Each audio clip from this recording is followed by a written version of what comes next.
Nuestro siguiente servicio será realizado sin público presente. Damos gracias al Señor por la oportunidad que nos da de estar unidos como iglesia, en oración y adoración, aún desde nuestros hogares en la intimidad familiar.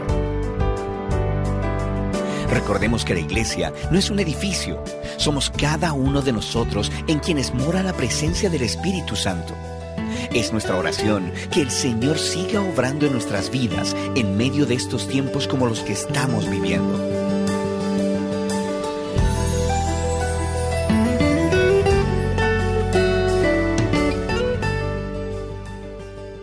Padre, nosotros acabamos de cantar que tú nos sostendrás.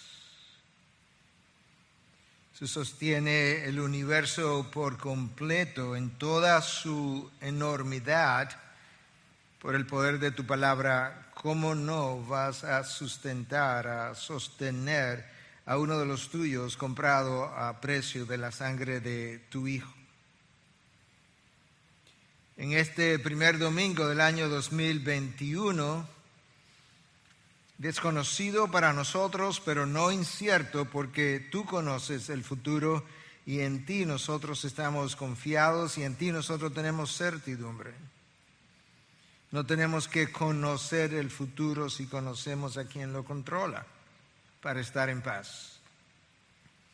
Pero en este principio de año yo quiero presentarte a cada iglesia verdadera a lo largo del globo terráqueo y a cada pastor, a cada predicador que predica tu verdad. Yo quiero, probablemente junto con muchos más, levantarlos hasta tu trono y pedirte que tú nos dé por encima de todas las cosas fidelidad a la proclamación de tu palabra, a tu causa, a tu nombre, a tu gloria por encima de todas circunstancias. Que nosotros no seamos contados entre aquellos que se amedrentaron llegada la prueba, que nosotros no seamos contados entre aquellos a quienes le faltó fe, a quienes le faltó confianza en ti cuando llegó una pandemia que a la luz de toda la historia ni siquiera representa la mayor amenaza que la humanidad haya vivido. Señor, ayuda a tu iglesia a levantarse con la bandera de la verdad. Ayuda a cada pastor a proclamarla con denuedo, sin timidez, y permite que tu pueblo escuche lo que el Espíritu tenga que decir a las iglesias por medio de tu palabra. Señor, de manera particular, para lo que tiene que ver con nosotros en esta mañana, yo quiero hablar de tu carácter por encima de todas las cosas en medio de esta pandemia, y hablar de tu carácter es confesar nuestra incapacidad para hacerlo. Como decía alguien, si nosotros llegamos al punto de pensar que hemos llegado a comprenderte, hemos llegado a comprender algo que es completamente diferente a lo que tú eres. Tú eres incomprensible. Pero yo te pido que por el poder del Espíritu, el poder que creó y sostiene el universo, tú me sostenga ahora en la predicación de tu palabra, renueve mi mente, refresque mis pensamientos, me dé soltura de ideas y de palabras, y que aquellos que escuchan pues puedan no solamente escuchar, sino también entender, y por el entendimiento recibir convicción y poder aplicarlo a sus vidas. Te lo pedimos en Cristo Jesús. Amén. Bueno, yo creo que para nadie es un secreto que nosotros seguimos más bien en medio de una pandemia. Tampoco es un secreto que muchos de los gobiernos han recrudecido sus medidas y han aumentado obviamente sus restricciones debido a un aumento del número de casos a lo largo de lo que es nuestro planeta.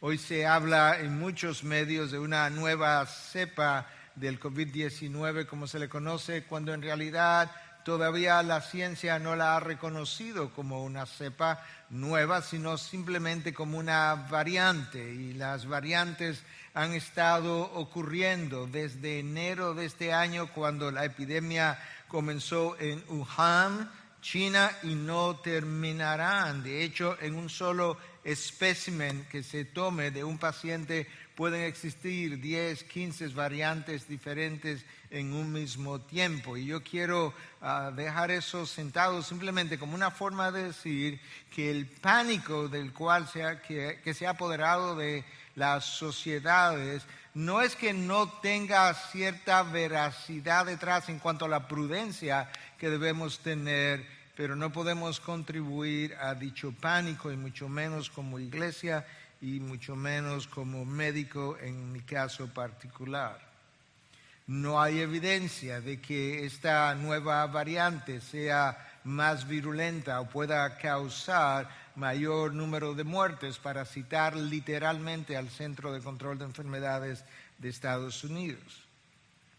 Sin embargo, hay una emergencia mundial, no lo podemos negar. Hay una pandemia que ha cobrado las vidas de múltiples personas y que no va a terminar en las próximas semanas, aunque tenemos ciertas esperanzas, ¿verdad?, cuando la vacuna llegue, pero quién sabe qué más pudiera venir de camino. Y una de las mejores cosas que un pastor puede hacer, y yo hablaba de eso de hecho en mi cuenta de Twitter recientemente, es preparar la iglesia para el sufrimiento. No hay dudas de que estamos viviendo tiempos difíciles, y en mi opinión yo creo que nos abocamos a vivir tiempos aún más difíciles aún, de manera que la predicación de las próximas semanas, meses de las iglesias, sería mi deseo, es que ayudemos a nuestras congregaciones a enfrentar el sufrimiento. Y por eso en esta mañana yo he querido usar este primer domingo del año 2021 para hablar de la conexión que existe entre lo que es el carácter de Dios y tu sufrimiento, o lo podemos invertir, tu sufrimiento y el carácter de Dios. La palabra de Dios habla continuamente de esta relación o de esta tensión que existe entre dos grandes realidades: la realidad del dolor humano, del drama humano del dolor, que es inmenso continuamente, y el otro extremo de otra realidad al mismo tiempo que la palabra declara, es el corazón bondadoso de nuestro Dios, que siendo todopoderoso no termina de poner fin a la tragedia humana. Eso parece ser un dilema. El mismo Dios que declaró al final de 6 días de creación que la creación era buena en gran manera, es el Dios que luego de la caída de Adán y Eva le dice a la mujer: en gran manera multiplicaré tu dolor en el parto, y con dolor darás a luz tu hijo. Es el mismo Dios que le dice al hombre en esa misma ocasión: maldita será la tierra por tu causa, con trabajo comerás de ella todos los días de tu vida. De manera que Dios proclama su benevolencia, su bondad al final de los 6 días de creación, y luego, tan pronto la caída ocurre, Dios proclama la santidad de su ser que reacciona ante el pecado. Las acciones de Dios no son más que la puesta en despliegue de quién Él es, de su carácter. De la misma manera que las acciones nuestras lo único que hacen es poner de manifiesto nuestro carácter. El tema del sufrimiento es el tema como de la humanidad en estos meses anteriores y por los meses siguientes. Es el tema de mi mensaje en esta mañana. Es uno de los temas principales en la historia redentora de la Biblia, en la historia de la iglesia. Es uno de los temas más debatidos por académicos cristianos y no cristianos. Es uno de los temas recurrentes aún a nivel de la sociedad en general. Cuando tú lees la Biblia, tú te percatas de que hay grandes temas que son repetitivos a lo largo de la revelación de Dios. Y el sufrimiento es uno de ellos. Déjame leerte un párrafo del autor Tim Keller en su libro Walking with God Through Pain and Suffering, o Caminando con Dios a través del dolor y el sufrimiento. Para que tengas una idea de cuán frecuente es el tema del sufrimiento, cuán frecuente es el tema de esta pandemia en la Biblia. Comienzo de la cita. El libro del Génesis comienza con una explicación de cómo el mal y la muerte entraron en el mundo. El libro del Éxodo, el segundo libro ahora, relata 40 años de Israel en el desierto, un tiempo de intensas pruebas y de juicios. La literatura de sabiduría del Antiguo Testamento es Eclesiastés y Proverbios y Salmos. Es en gran parte dedicada al problema del sufrimiento. El libro de los Salmos ofrece una oración para cada una de las posibles situaciones en la vida, y lo que es sorprendente, cuán lleno está de gritos de dolor y de preguntas atrevidas a Dios acerca del sufrimiento aparentemente aleatorio e injusto. En el Salmo 44, el autor de la devastación ve la devastación de su país y clama a Dios: despierta. ¿Por qué duermes, Señor? Levántate. ¿Por qué escondes tu rostro y te olvidas de nuestra aflicción y de nuestra opresión? Versículos 23 y 24. Los libros de Job y de Eclesiastés están casi totalmente dedicados a una profunda reflexión sobre el sufrimiento injusto y sobre la inutilidad frustrante que caracteriza gran parte de la vida. Los profetas Jeremías y Habacuc dan una abrasadora expresión a la queja humana del mal que parece gobernar la historia, Los libros del Nuevo Testamento, como Hebreos y Primera Epístola de Pedro, están casi enteramente dedicados a ayudar a las personas que enfrentan implacables experiencias de dolor y dificultades. Y por encima de todo eso sobresale la figura central de toda la Escritura, Jesucristo, que es un varón de dolores. La Biblia es tanto acerca del sufrimiento como lo es acerca de cualquier otra cosa. Fin de la cita de Tim Keller en el libro que le acabo de citar. Para iniciar nuestra reflexión esta mañana, que es básicamente sobre un versículo de la Biblia, Filipenses 3:10, yo quisiera introducir el versículo primeramente para luego leerlo, y en la mañana de hoy voy a estar leyendo de la Nueva Versión Internacional por una razón de la traducción de una sola palabra básicamente, pero que es apropiada a dicha traducción. El apóstol Pablo comienza a hablar a los filipenses en su carta y le relata cómo había un tiempo en su vida cuando él era un perseguidor de la iglesia, cuando él se consideraba verdaderamente justo en sí mismo, cumplidor de la ley. De hecho, él dice en cuanto a la ley, intachable, cómo él tenía confianza en esa tradición o legado religioso cultural del que él venía, y por eso él hablaba de que él era fariseo, de la tribu de Benjamín, circuncidado al 8º día, como quien dice, si había alguien que llenaba todos los requisitos, ese fui yo. Y sin embargo llegó un momento en que Cristo interceptó mi vida, y todo eso que yo había ganado, todo eso que yo había considerado como importante, lo considero ahora como basura. El original dice como estiércol, para no usar otra palabra, y lo he cambiado por la ambición de conocer a Cristo. Escucha ahora el versículo 10, que es el único versículo sobre el cual vamos a estar desarrollando todo lo que nos queda. Lo he perdido todo a fin de conocer a Cristo, experimentar el poder que se manifestó en su resurrección, escúchame ahora, participar en sus sufrimientos y llegar a ser semejante a Él en su muerte. Parecería un versículo como corto, pero es un versículo que declara de manera inequívoca y de manera clara 4 ambiciones del apóstol Pablo, que ha considerado todo lo que adelante le daba importancia, lo ha considerado como basura. Y Pablo dice, de aquí en adelante yo quiero 4 cosas y no más. Yo quiero conocer a Cristo, yo quiero conocer el poder de su resurrección o el poder que se manifestó en su resurrección, yo quiero participar de sus sufrimientos y yo quiero ser semejante a Él en su muerte, no en su gloria, en su muerte. Yo quisiera iniciar entonces con la primera declaración del apóstol Pablo. Yo quiero llegar a conocer a Cristo. Bueno, Pablo lo conoció, Pablo lo conocía. No, Pablo está diciendo, no, yo quiero llegar a conocerlo todavía más.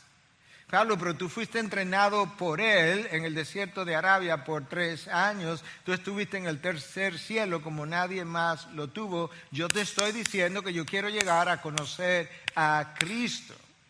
Yo necesito más de Él. Todavía hay mucho más que a mí me falta por conocer. Bueno, en Cristo moraba y mora la plenitud de la divinidad. Y si Dios es infinito, no habrá ningún momento ni de este lado de la gloria, ni de aquel, cuando tú y yo podamos llegar a conocer a Dios completamente.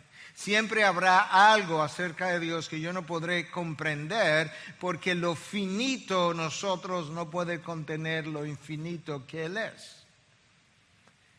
El famoso teólogo de los años de 1800 hasta principios de 1900, Herman Bavinck, holandés, lo resumió de esta manera: la distancia entre Dios y nosotros es el abismo entre lo infinito y lo finito, entre la eternidad y el tiempo, entre ser y llegar a ser, entre el todo, con T mayúscula, y la nada. Él es un ser infinitamente exaltado sobre todos nosotros. La razón por la que estoy enfatizando esa parte de lo que Dios es antes de lidiar con nuestro tema del sufrimiento es precisamente porque una gran parte de la dificultad que el cristiano tiene en lidiar con su sufrimiento personal o el sufrimiento de la humanidad, que algunos de nosotros lo sufrimos también, tiene que ver precisamente con nuestra resistencia muchas veces a creer que este Dios que se declara completamente bondadoso y misericordioso es el que ha providencialmente orquestado las circunstancias que han llegado a mi vida y que la Biblia declara que son buenas para mí, que son necesarias para mí, y si no lo son para mí, serían buenas para la historia redentora. De manera que en esa disyuntiva en la que frecuentemente nos encontramos, de eso yo necesito hablarte a ti y a mí mismo, como ya lo hice toda la semana. Nosotros no sabemos cómo sufrir, o por lo menos cómo sufrir bien. Y aquí hay varias razones directamente relacionadas al carácter de Dios. Número uno, a nosotros nos hace falta confianza en la providencia de Dios. Y la providencia de Dios tiene que ver con la manera como Dios ordena de manera activa y o pasiva, según el caso, todo cuanto ha de acontecer en la historia global o en la historia personal. Como decía alguien, Dios no solamente es el arquitecto de lo que debiera ocurrir, no, Él es el ejecutor a la hora de que ocurra. No aceptamos que no importa la magnitud de la experiencia de dolor que nos toque vivir, dicha experiencia fue personal y providencialmente orquestada para mí, entendiendo Dios con todo lo que Él sabe, que en dicha experiencia, sobre todo si tiene que ver con uno de los hijos de Dios, estará involucrada no solamente la gloria de su nombre, pero estará también involucrado el bienestar tuyo y mío. Nosotros confiamos más en nuestra propia planificación y organización de los eventos que en la providencia sabia de Dios, que tiene una sabiduría inescrutable, infinita y un poder por igual. Nosotros confiamos más en lo que nosotros podemos hacer y por eso continuamente estamos maquinando cómo vamos a arreglar nuestra vida en el presente y en el futuro. A nosotros nos hace falta confianza en su soberanía, que tiene que ver con el derecho y el poder que Dios tiene de hacer todo cuanto a Él le plazca, todo el tiempo ignorando que su soberanía me hace bien. Escúchalo otra vez, su soberanía me hace bien. Es su soberanía que permite que todas las cosas acontecidas en mi vida cooperen para mi bien. De otra manera, Dios no hubiese podido garantizar tal cosa. A nosotros nos hace falta confianza en su misericordia para entender que no importa el desierto de dolor por el cual yo atraviese, la realidad, si la verdad es conocida, yo merezco algo peor. Quizás algunos están ya apagando el computador o la televisión. Nos hace falta confianza en su fidelidad. Su fidelidad no es otra cosa que su amor fiel para con los suyos. Bien decía Alistair Begg que se progresa más espiritualmente a través de fracasos y lágrimas que a través del éxito y la risa. Déjame decir eso una vez más. Es una cita de Alistair Begg. Se progresa más espiritualmente a través del fracaso y las lágrimas que a través del éxito y la risa. A nosotros nos hace falta confianza en su gracia que me será suficiente para ser sostenido en medio de la adversidad. Pensamos que la gracia de Dios está relacionada únicamente con las bendiciones que a mí me llegan y sobre todo cuando las bendiciones no son merecidas. Pero yo no creo que la mayoría de los cristianos entienden a qué nos referimos cuando hablamos de la gracia de Dios. Porque es la gracia de Dios que a mí me sostiene. Es la misma gracia que a mí me corrige. Es la misma gracia que a mí me perdona. La misma gracia que me perdona es la gracia que me disciplina. Es la gracia que me reprende. Es la gracia que me protege. De manera que nosotros necesitamos mayor confianza en la gracia de Dios. Es la gracia que me lleva a su presencia el día que yo muero.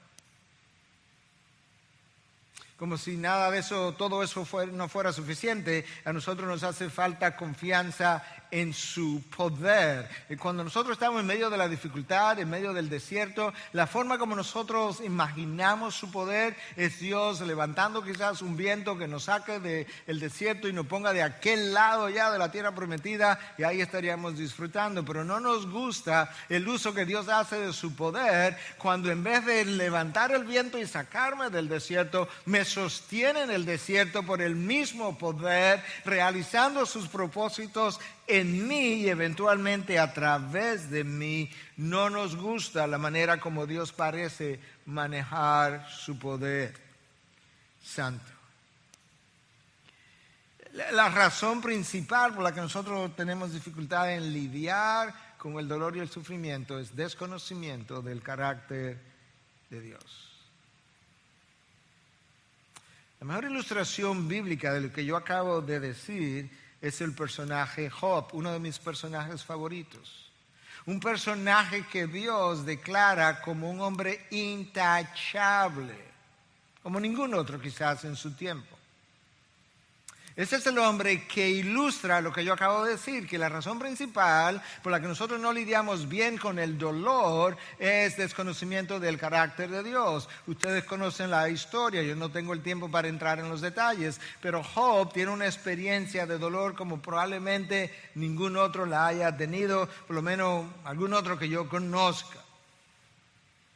Y Job está luchando justamente con el dilema de que yo estoy en esta enorme dificultad, yo he tenido una relación extraordinaria con mi Dios, yo necesito hablar con Él, Dios parece escondido, Dios no me habla, yo no entiendo qué es lo que yo he hecho, yo estoy dispuesto a defender mi integridad delante de Dios y Él comienza entonces un poco como a a enorgullecerse de su integridad y a quejarse un poco también de la no entrevista que Dios le está dando. Dios no, yo le he pedido una entrevista a Dios, Dios no me la está dando, yo estoy molesto. Y llega un momento en que Dios se le aparece. Ustedes me han oído decir esto otras veces, y en vez de responderle preguntas a Job, Dios cuestiona a Job y le hace 63 preguntas de la creación material. Escucha lo que pasó con Job al final, cuando Dios le dice, respóndeme.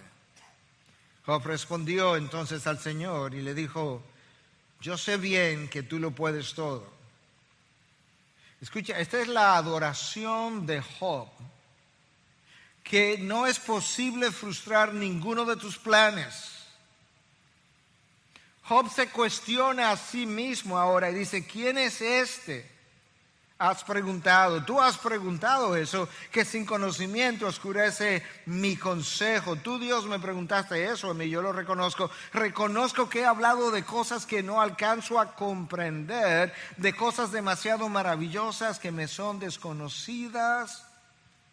Dijiste, ahora escúchame, yo voy a hablar, yo te cuestionaré y tú me responderás. Es como que Job ahora como que para a Dios y dice, eso fue lo que tú dijiste, pero no, oye lo que yo te voy a decir.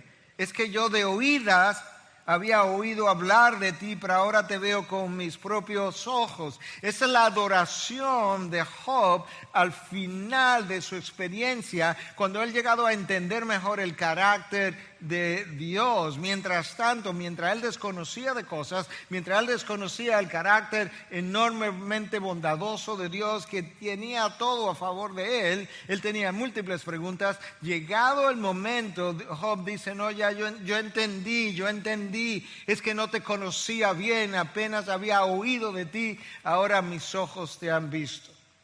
Adoración. Ahora su arrepentimiento. Próximo versículo, versículo 6, capítulo 42.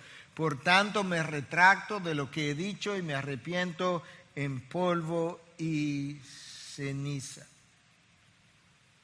Una vez Job llegó a ver a Dios por lo que verdaderamente Él es. Estas son sus dos respuestas: adoración y arrepentimiento. Y eso es como es todo el tiempo. Llegar a conocer a Dios te lleva a un espíritu de arrepentimiento continuo y a un estilo de vida de adoración. Es imposible sufrir bien para la gloria de Dios y con gozo, como lo hizo el apóstol Pablo, sin conocer el carácter de Dios. Y aunque el carácter de Dios se revela de alguna forma en su creación, primer libro, de una otra forma en la historia de los eventos, como su providencia los orquesta, segundo libro, el carácter de Dios es mejor revelado en el libro de los libros, que es su palabra, que nosotros le conocemos como la Biblia.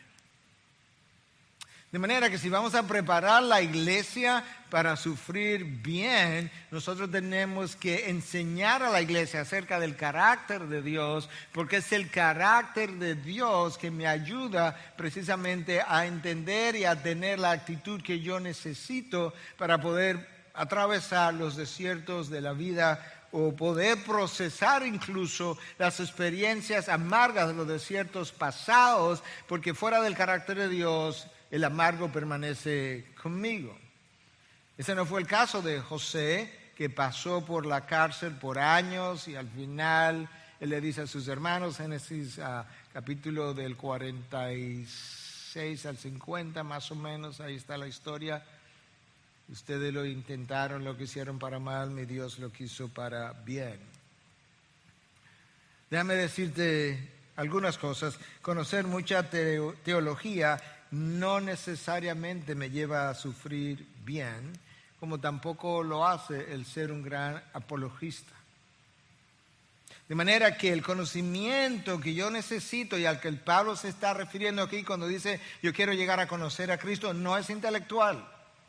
No es decir, Señor, yo te recibo, yo te reconozco como Señor y Salvador. No, es vivencial, es una experiencia de intimidad, de comunión con Él, donde tú llegas a conocer cosas que no podías conocer simplemente leyendo material de lectura, por así decirlo. Es a eso que Pablo se está refiriendo. Déjame citarte una vez más las palabras de otro autor o autora, Diane Lambert, en su libro Suffering and the Heart of God, el sufrimiento y el corazón de Dios. Y dice, la adoración tiene que ser primero, de lo contrario nos vamos a exaltar a nosotros mismos y vamos a llegar a pensar que la terrible situación que vivo no fue orquestada por Dios para mi vida. ¿Escuchaste? La adoración tiene que ser primero, porque sin eso vamos a llegar a pensar que la terrible situación en la que yo me encuentro, eso no fue orquestado por Dios para mi vida. Si vas a caminar bien, ella agrega, entre aquellos que están sufriendo, entonces comienza en tus rodillas adorando al Dios que debe permear todo tu ser si tú vas a traer vida a lugares muertos. En otras palabras, si tú vas a participar de los sufrimientos de Cristo y vas a tratar de ayudar y caminar entre aquellos que están sufriendo, que es la humanidad, entre aquellos que están sufriendo los efectos de la pandemia, entonces comienza de rodilla a adorar a ese Dios.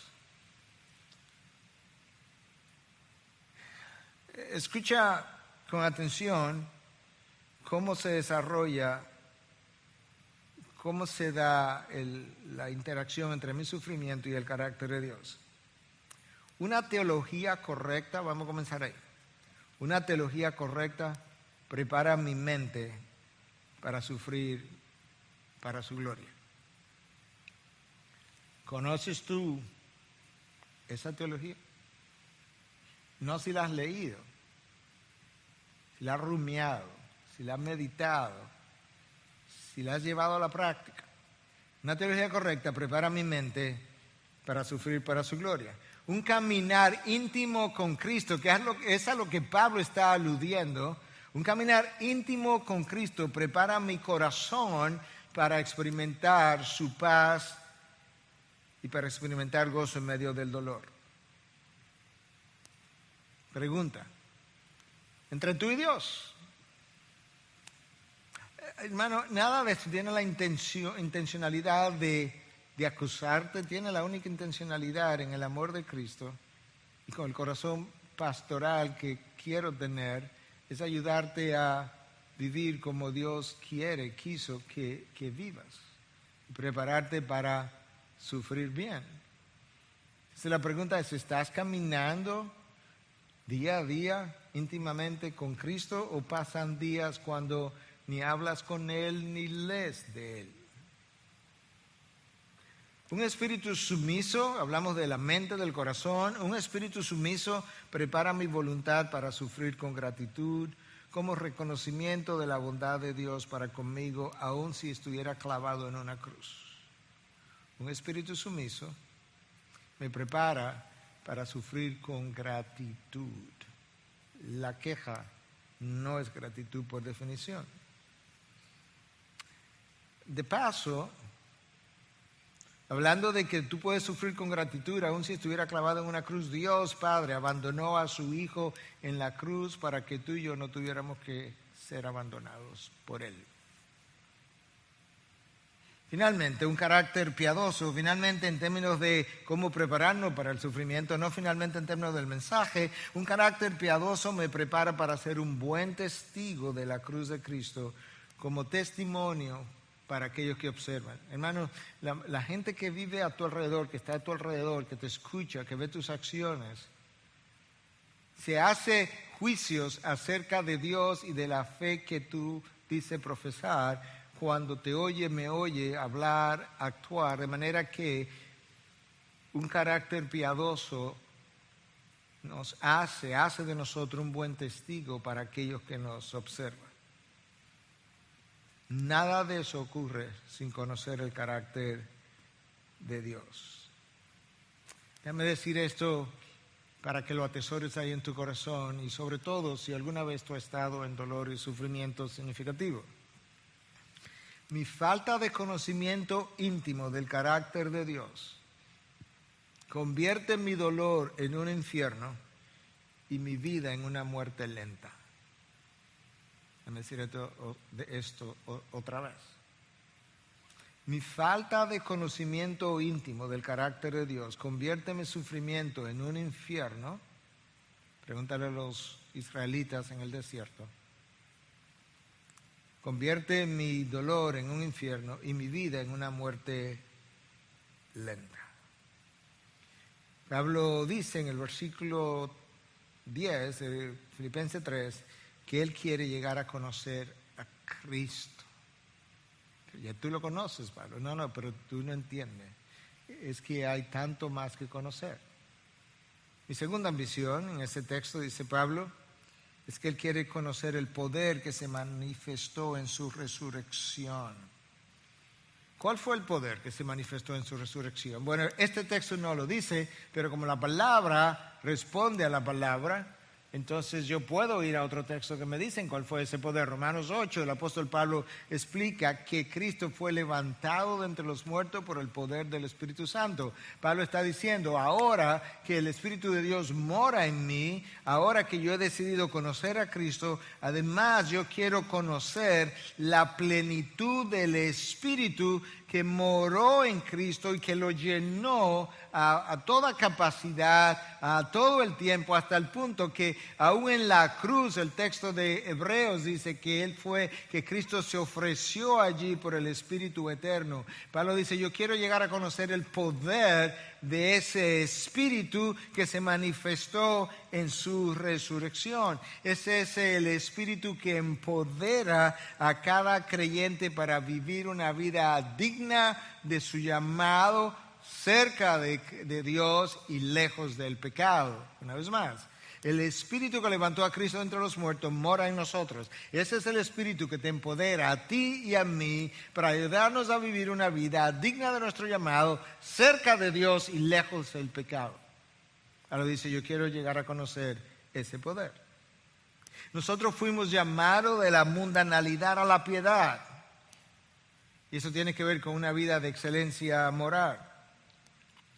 El poder de vivir de una manera tan distintiva, como acabo de mencionar, es a través de nuestro conocimiento de Cristo, que entonces resulta en una llenura del Espíritu, y entonces yo puedo caminar de esa forma.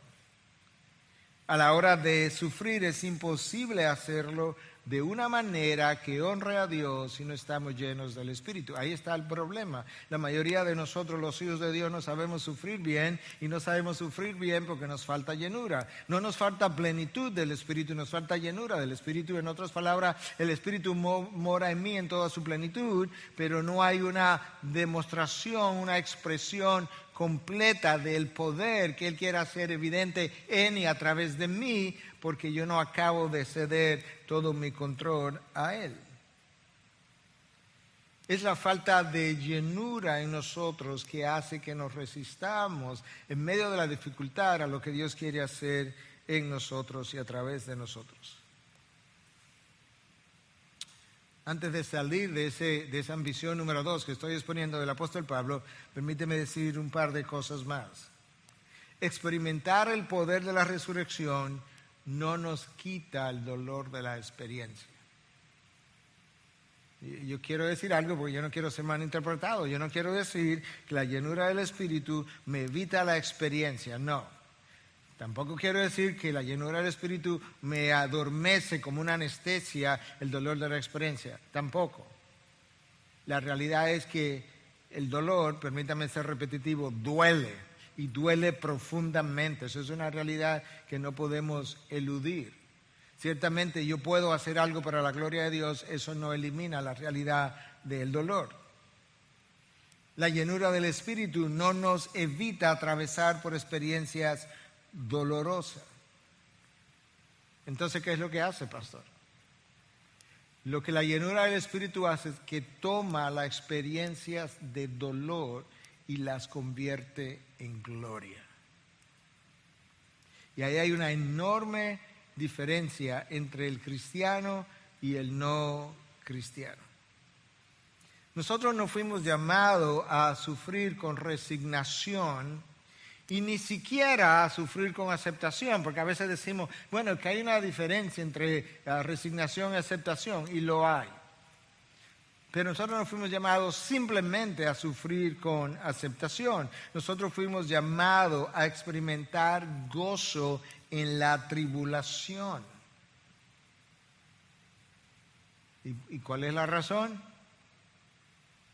En Hechos 5 se nos cuenta brevemente de una historia que nos explica la razón. Pablo y Juan han sido encarcelados por estar predicando a causa de Cristo y antes de ser sueltos, pues son llamados por los magistrados y le dan una paliza.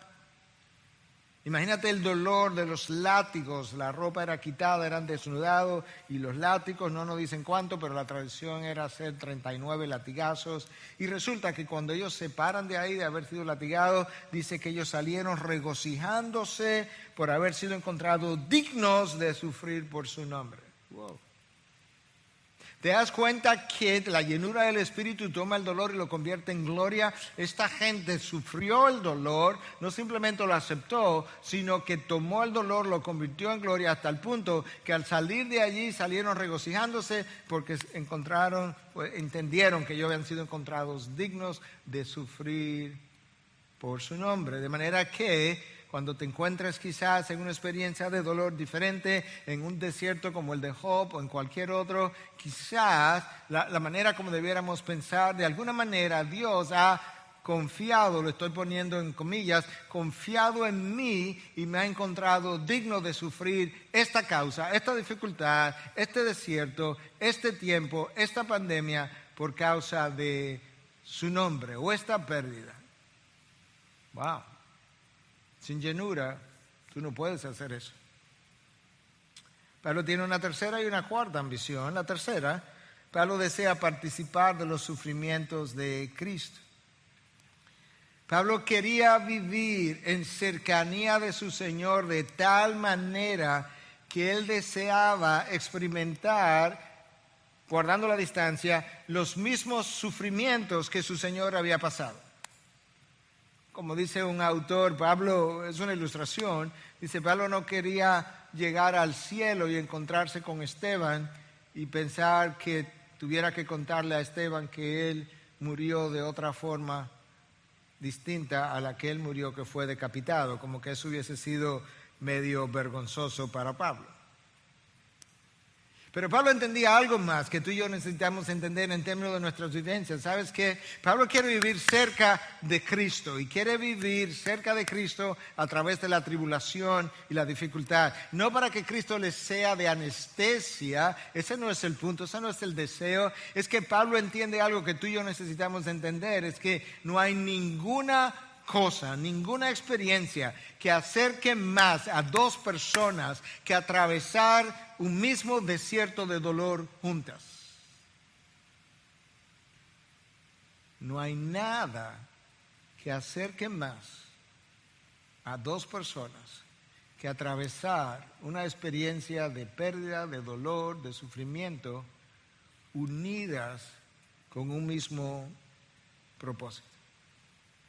De manera que Pablo estaba convencido que pasar por el dolor en compañía de Cristo lo uniría de una manera mucho más íntima.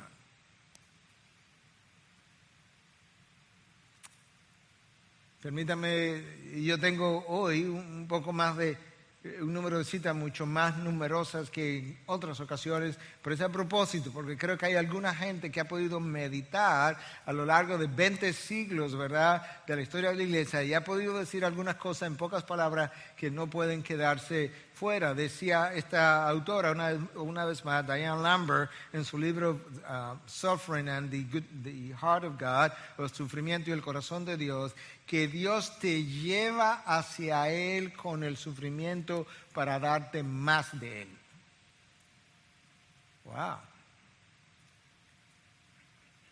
Dios sabe que la forma de traerte más cerca de Él no es en las buenas, no es en el resort, no es en la saciedad, es en la carencia. Y Dios usa ese sufrimiento para traerte a Él, pero para darte más de Él. Pablo sabe eso y Pablo dice, yo quiero vivir, yo quiero participar de los padecimientos de Cristo porque ellos me van a acercar a Cristo y ahí en su cercanía yo voy a tener mucho más de Él.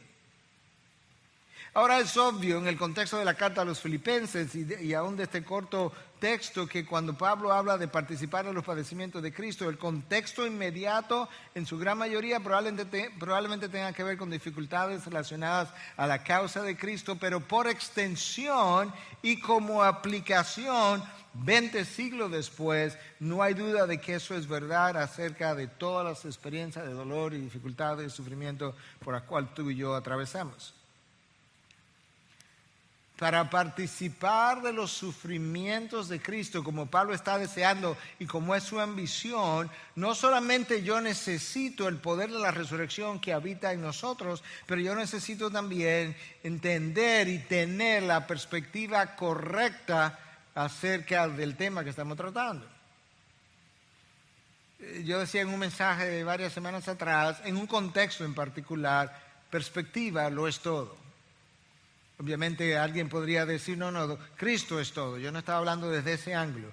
Desde el ángulo que estaba hablando, decía, perspectiva es todo. Y ahora, con relación al sufrimiento, desde el ángulo que lo quiero abordar en este momento, perspectiva es todo. Porque escucha, el mismo apóstol Pablo, escribiendo en la misma carta a los Filipenses, más tempranamente, en 1:29, lo que él le dice. Porque a ustedes, nosotros, los que me escuchan, ya que hoy no tenemos audiencia, ustedes se les ha concedido no solo creer en Cristo, sino también sufrir por Él. Vamos a obtener ahora una visión, una perspectiva correcta de cómo es el dolor y el sufrimiento aquí debajo del sol. Déjame tratar de llevar esto un poquito más cerca. Ahora, la palabra aquí es concedido, a vosotros se les ha concedido. En el original, en el griego, la palabra es charizomai. ¿Y sabe lo que significa esa palabra en su sentido original? Es un don o un regalo. Entonces esto es lo que Pablo está diciendo. A vosotros se les ha regalado, se le han dado dos regalos o dones. Una es creer en Cristo, claro que eso es un don.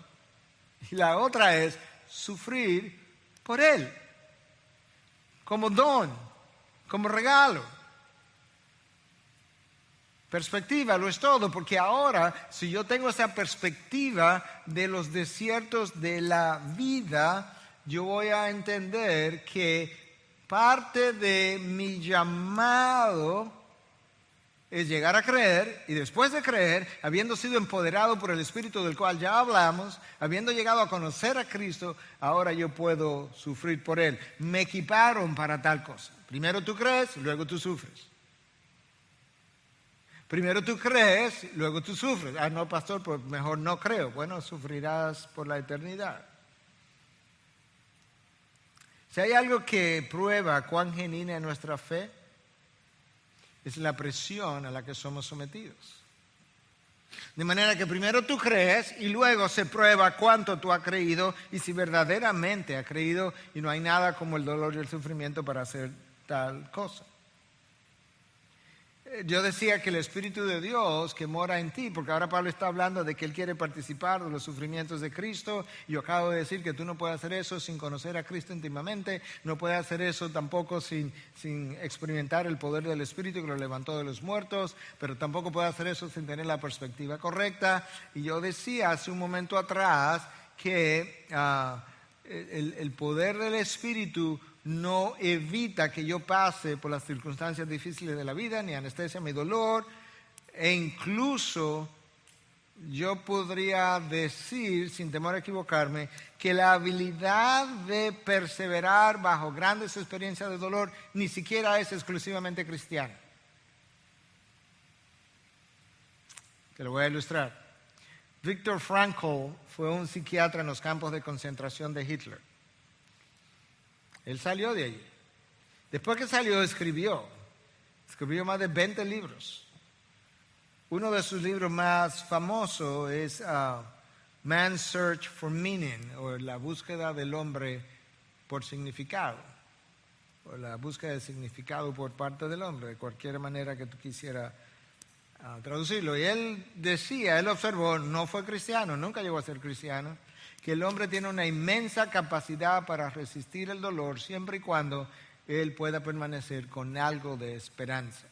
Entonces la pregunta sería, ¿cuál es la diferencia entre eso y el sufrir cristiano, el cristiano capacitado? Lo que establece la diferencia entre ese tipo de modelo de Viktor Frankl y el modelo nuestro es que el que está lleno del Espíritu ha alcanzado madurez cristiana, y esa madurez, escúchame, permite convertir en gloria lo soportado. Otra vez, yo quiero volver ahí porque eso es exactamente lo que Cristo hace en la cruz. La diferencia principal entre un cristiano que sufre, como Dios nos ha llamado a sufrir, y un no cristiano que sufre y soporta, es justamente que solamente aquel que ha sido empoderado por el Espíritu y tiene la perspectiva correcta de la Biblia, que la Biblia nos da, tiene la capacidad de tomar la experiencia por la cual él está atravesando y convertirla en gloria. Wow. Y una de las funciones pastorales principales para la iglesia de este siglo, y estoy convencido, lo voy a seguir diciendo, me van a seguir oyéndolo, prepara tu iglesia para el sufrimiento. Ya sea para la persecución, que está más cerca de lo que te imaginas, para la resistencia o para las fricciones generales de este mundo como la estamos enfrentando hoy con esta pandemia, y que podamos ser de ejemplo y marcar la diferencia entre aquellos que no saben cómo sufrir y los que sufren bien. Y finalmente, número 4, el apóstol Pablo tiene otra ambición en este versículo y dice: yo quiero llegar a ser semejante a él en su muerte. ¿Qué significa eso? Bueno, Cristo entró en el drama humano del dolor desde el momento de su nacimiento, en un pesebre. Poco tiempo después, sus padres tuvieron que salir huyendo a Egipto, justamente porque iban a matar a todos los niños menores de 2 años de edad en la región donde él se encontraba. De manera que si hay alguien identificado con el dolor humano, es el Hijo de Dios que entró en la historia de ese drama. Y él decidió entrar en la historia del drama del dolor humano para sacarnos de dicho dolor y llevarnos a su gloria. Pablo quiere ser parte de ese drama humano.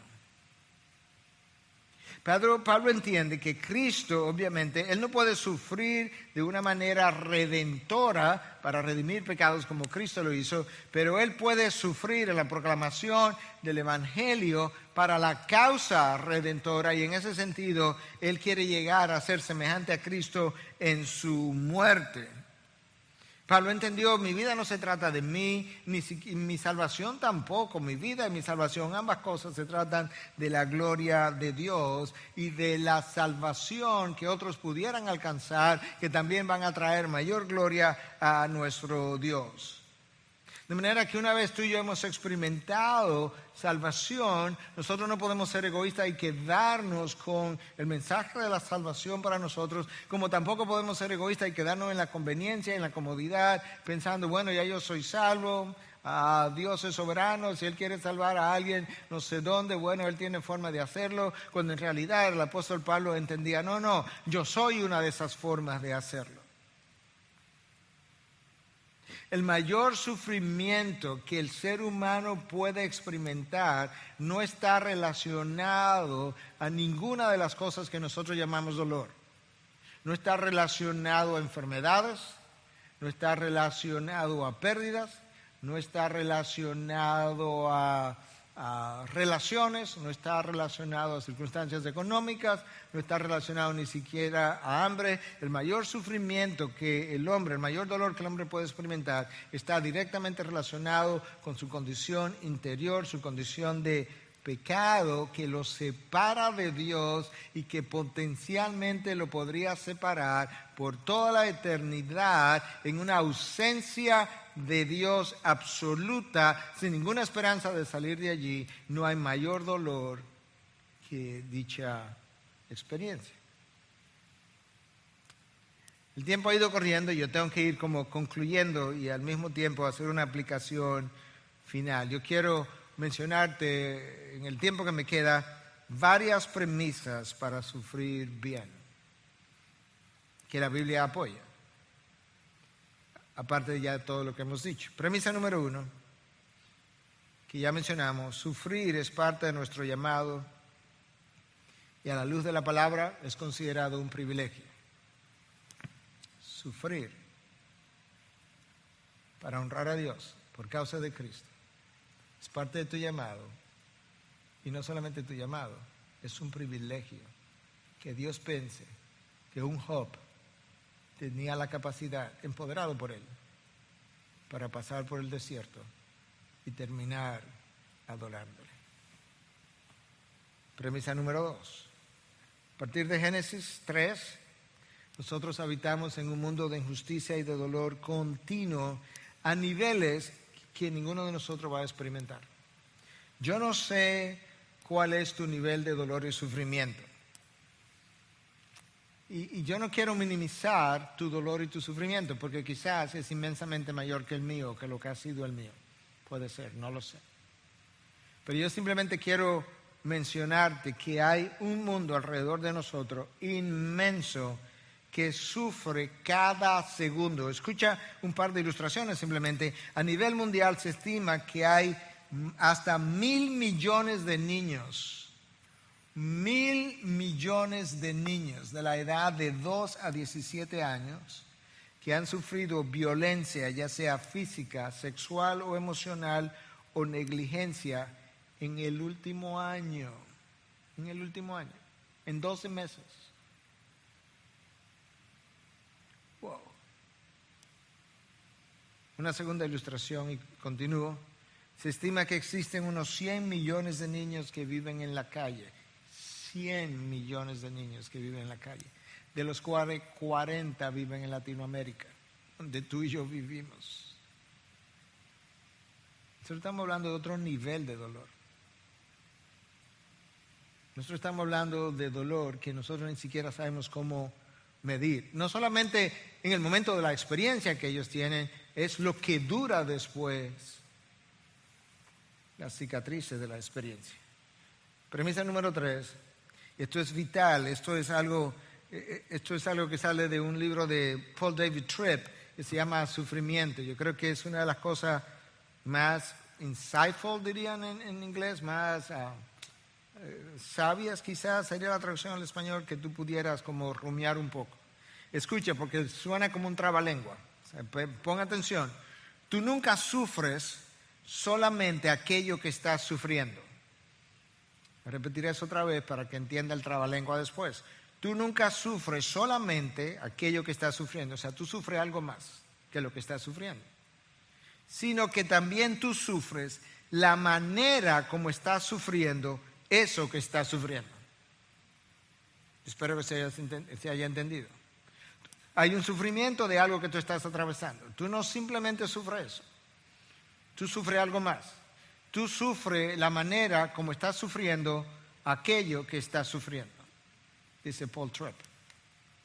En otras palabras, no tiene que ser así. Puede ser a la manera de José, puede ser a la manera de Daniel, puede ser a la manera de Pablo, puede ser diferente.